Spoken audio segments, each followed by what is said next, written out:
Concepts का credit मुझे नहीं जाता। Cash is the fastest memory. तो हर एक सॉफ्टवेयर की, चाहे वो दुनिया जहां का कोई भी सॉफ्टवेयर, हर सॉफ्टवेयर की अपनी खुद की एक एग्जीक्यूटिव फाइल होती है। बीप साउंड एक इंडिकेशन होता है कि everything is fine and good, now you can proceed. इसीलिए कहते हैं जी भाई कंप्यूटर है, कोई एवं इलेक्ट्रॉनिक डिवाइस नहीं है। दोस्तों क्या आपने कभी सोचा है कि जब भी आप अपनी स्विच को ऑन करते हैं, प्लग लगाते हैं या अपनी स्विच को ऑन करते हैं, तो कैसे सिर्फ और सिर्फ एक पावर बटन जो होती है उसको प्रेस करने से आपका जो कंप्यूटर है थोड़ी देर बाद ही ओपन हो जाता है, आपको आपकी डेस्कटॉप स्क्रीन दिख जाती है।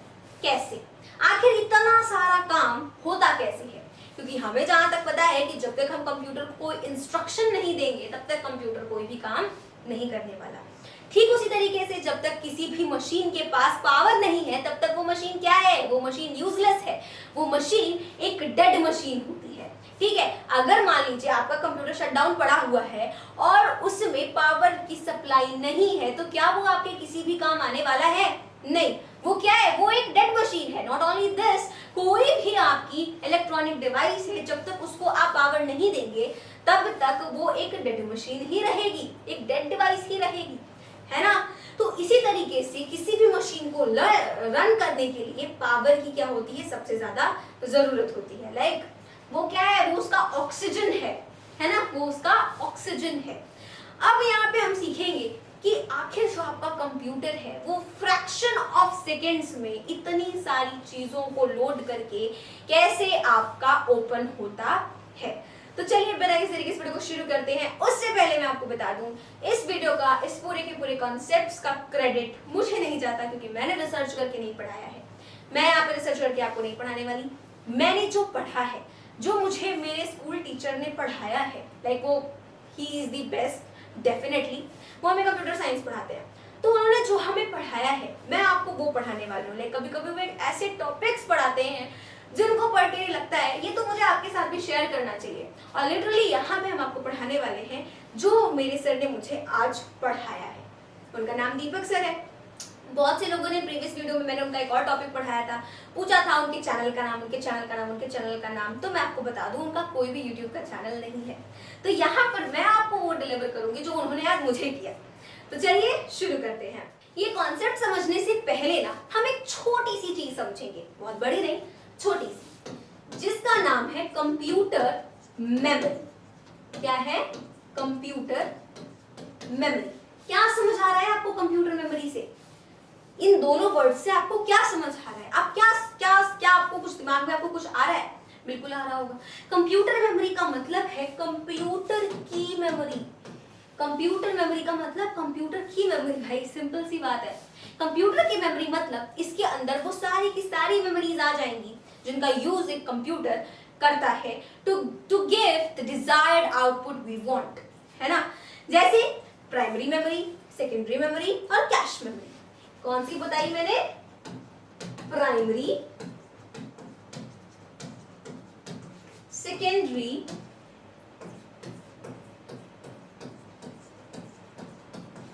और कैश।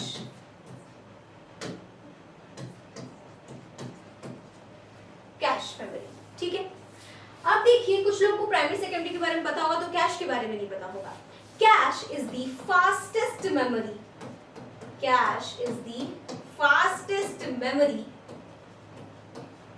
जो कि किसकी होती है? जो कि सीपीयू की खुद की मेमोरी होती है। सीपीयू की खुद की मेमोरी होती है। ये इसलिए होती है ताकि बार बार सीपीयू को उस चीज को लेकर के परेशान ना होना पड़े, बार बार एक ही चीज को उसको ओपन करते रहना पड़े, उसको कुछ चीजें वो स्टोर भी कर सके।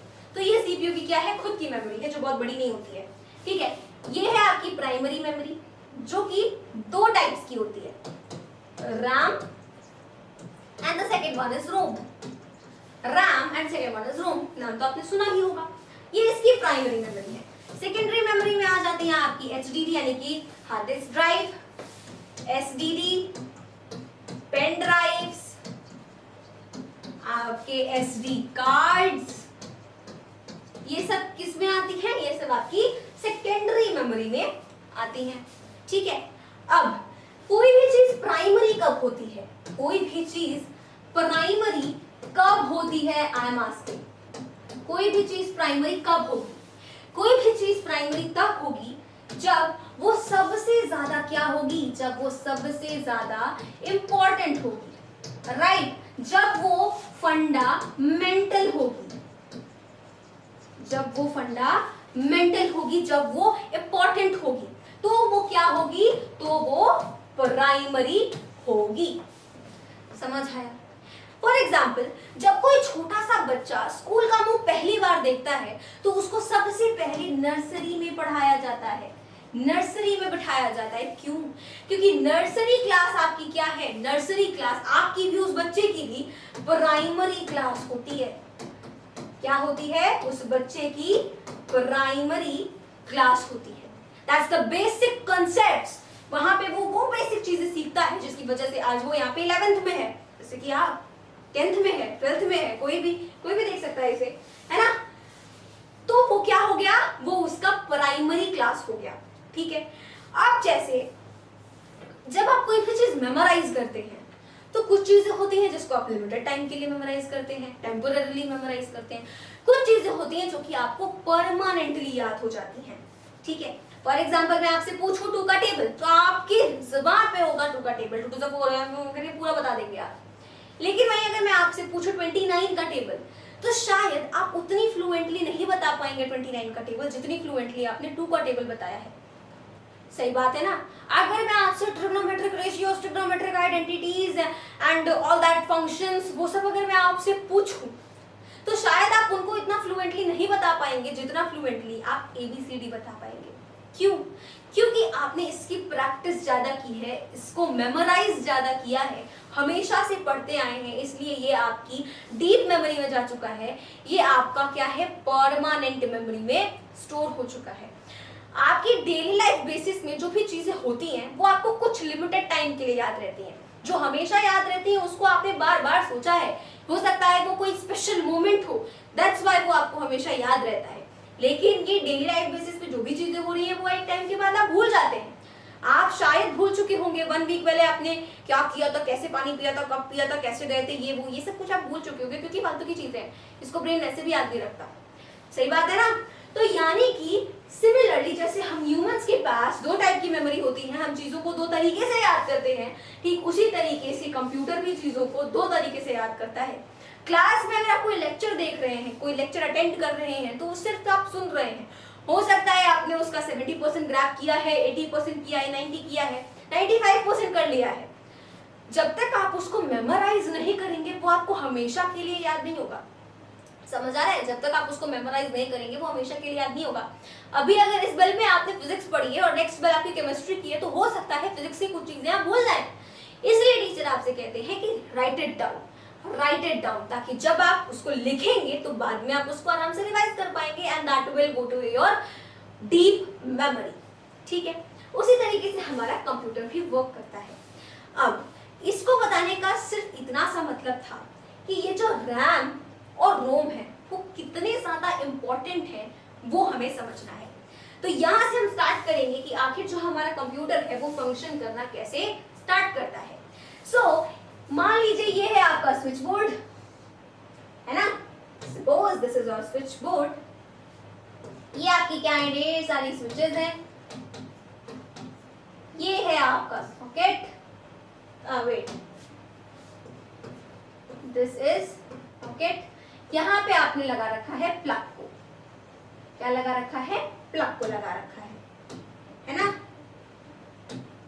यहां से एक वायर निकला हुआ है ऐसे, जो कि सीपीयू से आपके क्या है? कनेक्टेड है।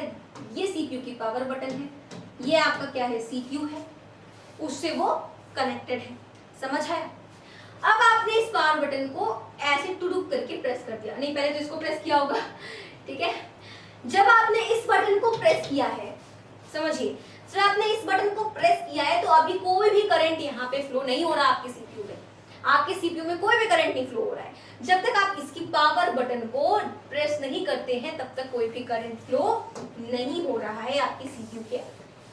लेट्स सपोज आपने इस पावर बटन को प्रेस कर दिया, but the one thing which you have to think is, वो क्या है कि आपके घरों में जो करंट आता है ना, आपके घरों में जो करंट आता है वो लगभग 220 वोल्टेज का आता है ना। मतलब जो आपके घर में पावर सप्लाई आती है वो 220 वोल्टेज की आती है। किसी किसी के घरों में 250 वोल्टेज भी आती है पावर सप्लाई, जो कि क्या होता है, जो कि डीसी होता है, विच इज जो कि एसी होता है, विच इज ऑल्टरनेटिंग करंट। क्या होता है, ऑल्टरनेटिंग करंट होता है। अब इतना ज्यादा करंट यहां जाएगा, इतना ज्यादा पावर सप्लाई यहां जाएगी, तो फिर तो हो चुका कल्याण। तो उसके लिए क्या होता है, उसके लिए द फर्स्ट कैरेक्टर जो कि आता है उसका नाम होता है एसएमपीएस। एसएमपीएस का फुल फॉर्म होता है switched mode, mode power supply. क्या होता है, स्विच्ड मोड पावर सप्लाई। ये काम क्या करता है, ये इस एसी को कन्वर्ट करता है डीसी में। डीसी मतलब डायरेक्ट करंट, जिसका मतलब क्या है, लाइक पावर सप्लाई कितनी कर देता है, 3.3 वोल्टेज, 5 वोल्टेज और 12 वोल्टेज, ये कर देता है। समझ आया? उसके बाद यहाँ पे आपका करंट फ्लो होता है। पावर बटन को प्रेस करने के बाद जो फर्स्ट थिंग एक्टिवेट होती है दैट इज एसएमपीएस। एसएमपीएस का काम होता है एसी को डीसी में कन्वर्ट करना, एसी को डीसी में कन्वर्ट करना। ये चीज हो गई। अब इस चीज के होने के बाद जो नेक्स्ट थिंग होती है वो क्या होती है, वो होती है बायोएस। नेक्स्ट थिंग होता है BIOS. BIOS is just like a watchman, मतलब ये तब जागता है जब कोई नहीं जागता। मतलब कि जब ऑपरेटिंग सिस्टम का नाम और निशान नहीं रहता है तब आपका आता है बायोएस मैदान में। बायोएस का मतलब होता है बेसिक इनपुट आउटपुट सिस्टम। क्या मतलब होता है, बेसिक इनपुट आउटपुट सिस्टम। काम क्या करता है वो बाद में देखेंगे, पहले ये देखते हैं कि सेव कहां होता है। इसको सेव किया जाता है, सेव इन रोम। कहां पर सेव किया जाता है, इसको सेव किया जाता है रोम में। किया क्या जाता है, ये होता है, ये रोम में सेव होता है। रोम मतलब रीड ओनली मेमोरी। रोम मतलब रीड ओनली मेमोरी। इसमें ये जो आपका बायोएस है वो स्टोर होता है। नाउ व्हाट इज इट, ये आपका एक प्रोग्राम है। ये क्या है, ये एक प्रोग्राम है जिसके अंदर एक इमेज फाइल जो होती है ना वो सेव्ड होती है। एक इमेज फाइल सेव्ड होती है। इमेज फाइल का क्या मतलब है, आपने नोटिस किया है जब भी आप फोन स्विच ऑन करते हो, आप उसको स्विच ऑफ करने के बाद तो क्या होता है, जिस भी कंपनी का फोन है आपको उसका लोगो दिखता है। लाइक अगर वो सैमसंग का है तो सैमसंग का लोगो दिखेगा, मोटोरोला का है तो मोटोरोला का लोगो दिखेगा, वनप्लस का है तो वनप्लस का दिखेगा, एप्पल का है तो एप्पल का दिखेगा, रियलमी का है तो वो दिखेगा। जिस भी कंपनी का फोन है आपके पास उसका लोगो आपको सबसे पहले दिखता है। वो लोगो कैसे दिखता है, इस बायोएस में उसकी इमेज फाइल जो होती है वो सेव्ड होती है। ये बायोएस कहाँ सेव्ड होता है, रोम में सेव्ड होता है, यानी कि रीड ओनली मेमोरी में सेव होता है। क्या ये सिर्फ और सिर्फ लोगो दिखाने के लिए है दोस्तों, जी नहीं, इसके और भी बहुत सारे काम हैं। उससे पहले एक चीज समझिए कि ये जो रोम होता है ना इसके कई सारे टाइप्स हैं guys. The first is M ROM. ROM के भी कई सारे टाइप्स है, बहुत लोगों को ये नहीं पता होगा। जी हाँ, रोम के भी कई सारे टाइप्स है, मुझे भी नहीं पता था वैसे। सो इसका नाम है मास्क रोम। पहला होता है एम रोम जो कि है मास्क रोम। देन आता है पी रोम जो कि होता है प्रोग्रामेबल रीड ओनली मेमोरी। क्या होता है, प्रोग्रामेबल रीड ओनली मेमोरी। उसके बाद आपका आता है ईपी रोम। ईपी रोम का मतलब होता है erasable programmable read only memory. यहाँ पे हम इसको बिल्कुल डेप्थ में पढ़ने नहीं आए, मैं आपको बता रही हूँ कि रोम के सारे टाइप्स होते हैं, सिर्फ रोम पे डिपेंडेंट नहीं रहना है हमें। एंड नेक्स्ट क्या होता है, एक और होता है which is EEP ROM. EEP ROM stands for electrically erasable programmable read only memory. समझ आया? तो ये 4 टाइप होते हैं आपके किसके, रोम के। These are the 4 types of ROM. M-ROM, P-ROM, EP-ROM, EEP-ROM. समझ आया? तो ये उसके टाइप्स हो गए। अब ये आपको इमेज फाइल दिखती है। इसके बाद क्या करता है ये बायोएस? बायोएस इसके बाद एक चीज करता है जिसका नाम होता है पोस्ट।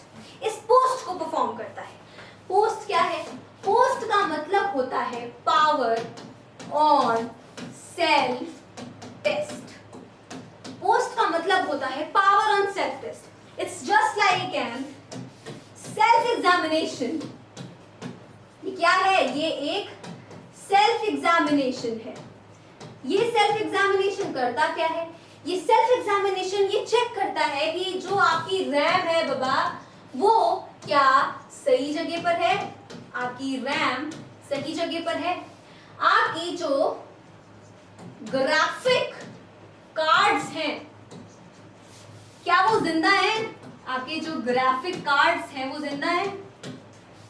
आपका ग्राफिक कार्ड्स हो गया, उसको चेक करेगा। रैम सही जगह पर है वो चेक करेगा। आपकी जो हार्ड डिस्क है क्या वो आपकी अच्छे से प्रोसेस कर पा रही है, प्रोसेस कर पा रही है, वो सही है, ठीक सही है, सही सलामत है, ये सब कुछ चेक करता है। ये सब कुछ चेक करने के बाद जब उसको रिजल्ट मिलता है कि एवरीथिंग इज ओके, जब रिजल्ट मिलता है बायोएस को कि everything is okay, fine, good, तो क्या होता है? तो एक छोटा सा बीप साउंड होता है, एक छोटा सा बीप साउंड होता है जो कि दिया जाता है। एक छोटा सा बीप साउंड आता है। सी, अगर इसमें से कोई भी गड़बड़ी होगी ना, लाइक कीबोर्ड सही जगह पर नहीं है, रैम सही जगह पर नहीं है, ग्राफिक कार्ड सही नहीं है, और उनमें कोई प्रॉब्लम आ चुकी है, हार्ड डिस्क में कोई प्रॉब्लम आ चुकी है, तो फिर क्या होता है? तो फिर एक एरर आता है, आपकी स्क्रीन पर एरर लिख करके आता है, एंड देन वो कई सारे तरीके के बीप कोड्स, मतलब कि बीप साउंड जो है वो प्रोड्यूस करता है। बट जब सब कुछ होके होता है तो सिर्फ एक छोटी सी बीप साउंड आती है। ये बीप साउंड क्या है? एक इंडिकेशन होता है। बीप साउंड एक इंडिकेशन होता है कि everything is fine and good, now you can proceed. इस इंडिकेशन के बाद बायोएस का आता है फिर से एक काम, और ये उसका लास्ट काम है। इसके बाद बायोएस क्या करता है? बूट लोडर करता है, बूटिंग करता है। ठीक है, बूटिंग मतलब ये वो है जिससे जो ऑपरेटिंग सिस्टम है ना उसको पहले तो ढूंढा जाता है। इसका मतलब आप ये समझिए जस्ट लाइक हैंडओवर। उसको पता है अब ये भाई संन्यास लेगा, मैं प्राणी बायोएस नाम का, अब मेरा हो चुका है संन्यास, मुझे सारा काम सौंप देना है आईओएस के मत्थे। जाओ भाई, जो करना है करो, जो करना है करो, हमसे मतलब नहीं है। ठीक है, तो यानी कि अब ये क्या करता है? अब ये सबसे पहले ऑपरेटिंग सिस्टम को ढूंढता है। कहाँ हो? तो ऑपरेटिंग सिस्टम को ये ढूंढता है। कहाँ हो जी मेरे प्यारे प्यारे ओएस? ये ढूंढेगा। क्या आपका ऑपरेटिंग सिस्टम एसएसडी में है? क्या आपका ऑपरेटिंग सिस्टम एचडीडी में है? या फिर आपका ऑपरेटिंग सिस्टम पेन ड्राइव में है? कहाँ है आपका ऑपरेटिंग सिस्टम? कहाँ कहाँ कहाँ? ये उसको पहले ढूंढता है। उसके बाद बायोएस क्या करता है? कॉल करता है बूट लोडर को। किसको? बूट लोडर को। और ये जो बूट लोडर होता है ना, वो ओएस के सबसे इंपॉर्टेंट पार्ट को, ओएस के सबसे इंपॉर्टेंट पार्ट को क्या करता है? लोड कर देता है। किस में? रैम में।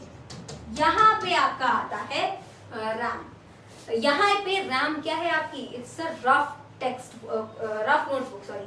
तो ये क्या हो गई आपकी? Random access memory. इसमें क्या करता है?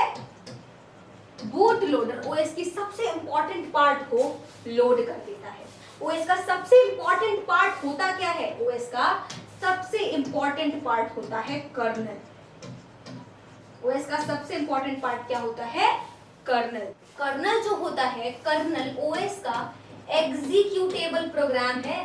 ओएस का एग्जीक्यूटेबल प्रोग्राम है जो कि ये डिसाइड करता है कि कौन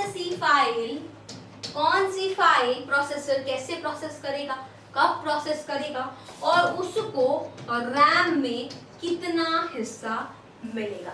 ये सब कौन डिसाइड करता है? ये सब डिसाइड करता है ओएस का कर्नल, जो कि उसका एग्जीक्यूटेबल प्रोग्राम होता है। क्या होता है? एग्जीक्यूटेबल प्रोग्राम होता है। जो ओएस है ना, ओएस, तो इसका एक परमानेंट क्या होता है?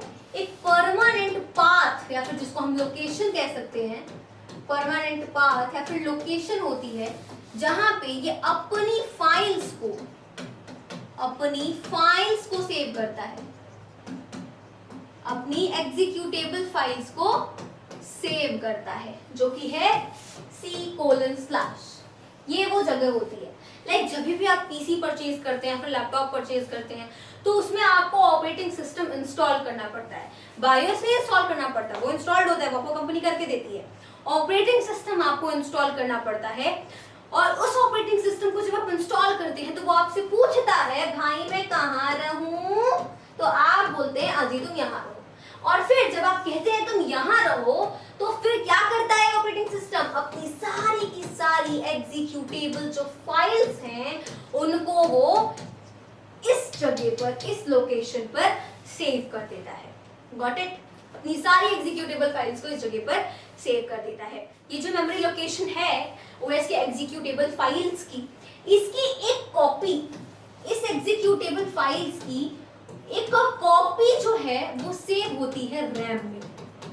वो एक कॉपी सेव हो जाती है रैम में सेव हो जाती है टेम्पररली। मैंने बताया ना, रफ नोटबुक है, टेम्पररली क्या होती है? सेव हो जाती है। समझ आया? तो ये वही बात हो गई।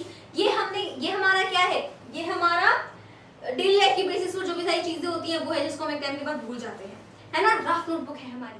तो हर एक सॉफ्टवेयर की, चाहे वो दुनिया और जहान का कोई भी सॉफ्टवेयर हो, हर सॉफ्टवेयर की अपनी खुद की एक एग्जीक्यूटेबल फाइल होती है। फॉर एग्जाम्पल MS वर्ड है आपके पास, एक सॉफ्टवेयर है।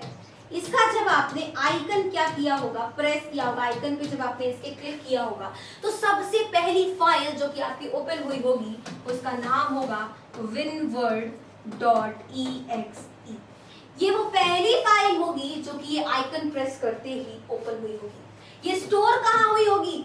ये आपकी स्टोर्ड रही होगी आपकी HDD में, stored in HDD, hard disk, जहां से बुलाया जाता है ना? तो हार्ड डिस्क में स्टोर रही होगी, जिसकी एक कॉपी कहां स्टोर हो जाएगी? आपके रैम में स्टोर हो जाएगी। डेफिनेटली कहां स्टोर हो जाएगी? रैम में स्टोर हो जाएगी, जब भी आप MS वर्ड के आइकॉन को प्रेस करेंगे। सिमिलरली आपका होता है chrome.exe, spotify.exe, है ना? ये सारी क्या है? अलग अलग सॉफ्टवेयर की एग्जीक्यूटेबल फाइल्स हैं। discord.exe, ये सब क्या ही एग्जीक्यूटेबल फाइल्स हैं। कोई भी सॉफ्टवेयर जब ओपन होता है तो the first thing which opens is it's executable file. Executable file के बिना कोई भी सॉफ्टवेयर ओपन ही नहीं होगा। समझ आया? ओपन ही नहीं होगा, ठीक है? और जब भी आप ओपन करते हैं तो वो जो एग्जीक्यूटेबल फाइल है उसकी एक टेम्पोरेरी कॉपी बनाई जाती है, जिसको रैम में स्टोर कर लिया जाता है। तो समझ आया आपको? इसी तरीके से क्या होता है, लॉग इन करते हैं आप, ठीक है, एंटर करते हैं, वो सारी की सारी एग्जीक्यूटेबल फाइल्स जो होती हैं वो आपकी सेव हो जाती हैं, ठीक है? तो आपको आपकी पहली स्क्रीन दिख जाती है डेस्कटॉप की, और उसके पीछे ढेर सारे आइकॉन्स। तो समझ आया? ये फ्रैक्शन ऑफ सेकेंड्स में जो काम हो रहा है ना, वो इतना ढेर सारा हो रहा है, इसके पीछे इतनी बड़ी स्टोरी है। इसीलिए कहते हैं अजी भाई कंप्यूटर है, कोई एम ही इलेक्ट्रॉनिक डिवाइस नहीं है। समझ आया? तो आई होप आपको आज का ये लेक्चर पसंद आया होगा। मिलते हैं अपने अगली वीडियो में, तब तक के लिए मेरे सभी दोस्तों को मेरी तरफ से जय हिंद, जय भारत।